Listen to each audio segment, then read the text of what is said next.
How's it going, everybody? If you are somebody that owns a rental property here in Michigan, then this video is for you. One of the most important things that you can do is make sure that your rental property is insured in the right way. So today I wanted to go over some of the basics around what you should be looking for when you're getting a policy in place or maybe reviewing the one that you currently have, and then also just some general nuances around rental property insurance.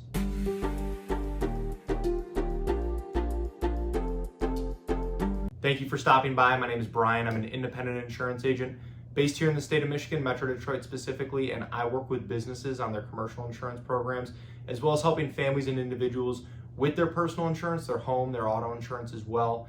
My goal with this channel is to pass on a little bit of educational information to you so that you can make more informed decisions around your insurance, and then overall help answer any questions that you might have. So let's get into it. And before we get too far into the video, I do want to invite you to subscribe to the channel. And if you find this video helpful, useful, anything like that, please feel free to like, share, pass it along with anyone else as well. So rental property insurance, sometimes called landlord insurance, or commonly referred to as a dwelling fire insurance policy by many of the insurance companies, and how they actually underwrite it, is designed to protect you, the property owner, when the property is not owner occupied and rented out to somebody else. At a high level, it will be very similar to how a homeowner's policy is underwritten. You will still be insuring the actual structure itself, and you'll have coverage for things like detached garages and sheds. The main difference here will be that rental property insurance is a little bit more specifically designed for the risks that come with having tenants. So if you are renting a home out, it is important to make sure that the policy is underwritten correctly. Again, this most likely will be called a dwelling fire policy and not on a standard homeowner's policy.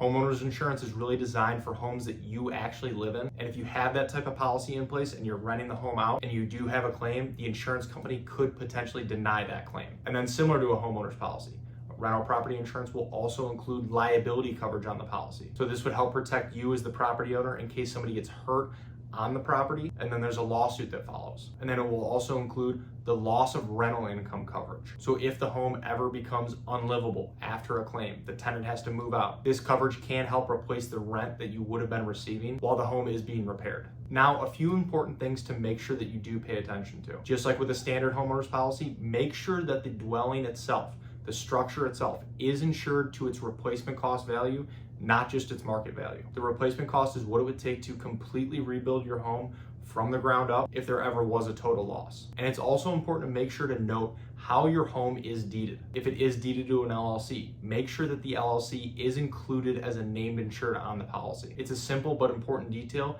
and usually does not cost anything to do so with the insurance company. And then again, liability insurance is extremely important for landlords. You can be held responsible for what happens on the property even if you don't live there. And if somebody gets hurt, there's a claim situation, these can get expensive very fast. So it is important to make sure that the liability coverage on your policy is maxed out at either $500,000 or $1 million, depending on what the insurance company offers. And then it could also be worth considering adding umbrella coverage for additional liability protection. For the most part, an umbrella policy can be fairly affordable, especially for the amount of coverage it provides. Overall, with this, a rental property is obviously an investment. So you do want to make sure that you're insuring it the right way, that you have the right coverage in place, and that it's underwritten correctly. So thank you for watching. And if you are looking for help with your insurance, with a rental property, or just insurance in general, I would love the opportunity to work with you and see if our team can help. There are a lot of ways to get a hold of me, and they should all be in the description below.